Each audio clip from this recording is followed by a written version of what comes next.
On a beautiful spring afternoon 25 years ago, two young men graduated from the same college. They're very much alike, these two young men.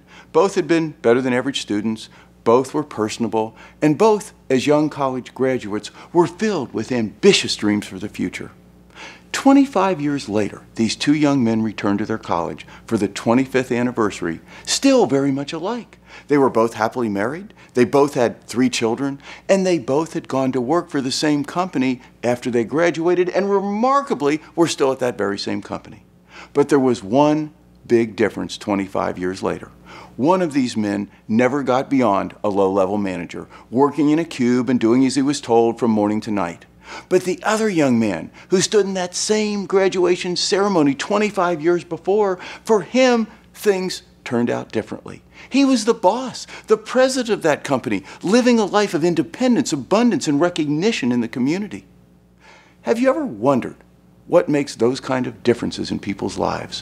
What are the key decision points, the turning points that take one person on a journey of excitement, accomplishment, wealth, and freedom, and another on a path of tight budgets, expressway traffic, taking orders from bosses, with their highlight each year being a few weeks of vacation?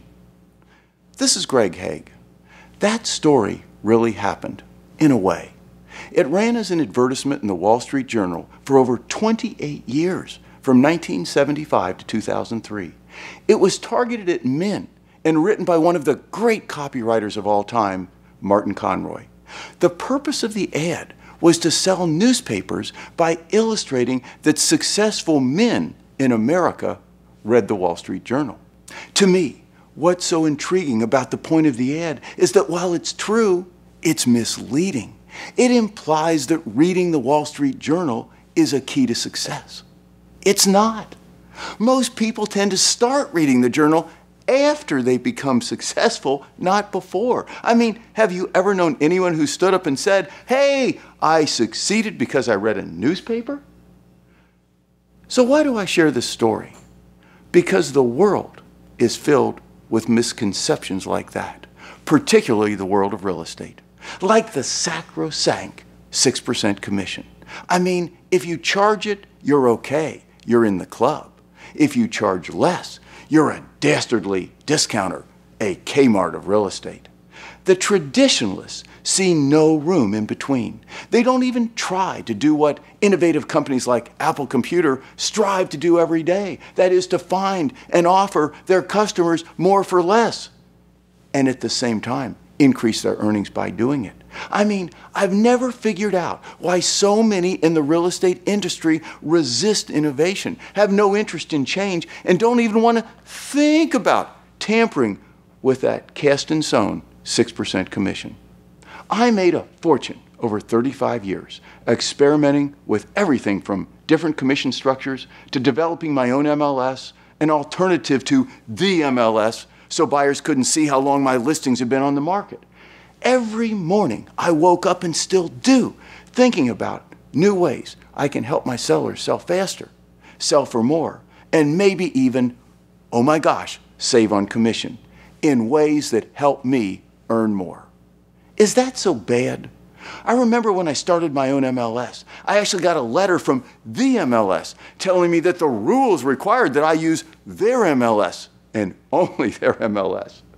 I mean, one of my best programs, one of the ones that just knocked it out of the park. I mean, it violated the don't mess with that sacrosanct 6% commission rule. What did I do? I simply told my sellers that if they'd hold their own home open so I didn't have to, and they happened to find their own buyer who wasn't working with an agent, I'd take over and close the deal for $990 instead of the normal 6%. I mean, when I thought of it, I wasn't even sure my sellers would like the idea.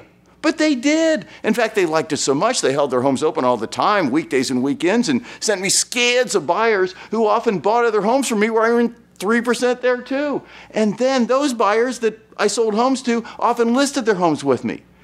My sellers loved what I called this $990 commission opportunity so much that they even referred friends who wanted to sell their homes with me also.